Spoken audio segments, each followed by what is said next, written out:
Несмотря на все ужасы войны, дети не только страдали, но и боролись. Они не прятали за спинами взрослых. Они поднимались в бой, брали оружие в руки, шли в рассвет, стреляли, бросали гранаты, подрывали мосты. Им было 10, 12, 14 лет. Зина Портнова, 17 лет, разведчица. Ее пытали, выбивали зубы, ломали пальцы, но она никого не выдала. Когда враги отвлеклись, она выхватила пистолет и застрелила офицера. Немцы ее расстреляли.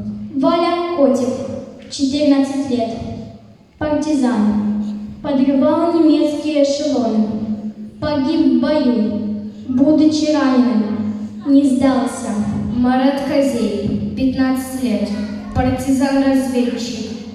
Попав в окружение, подорвал себя и врагов гранатой.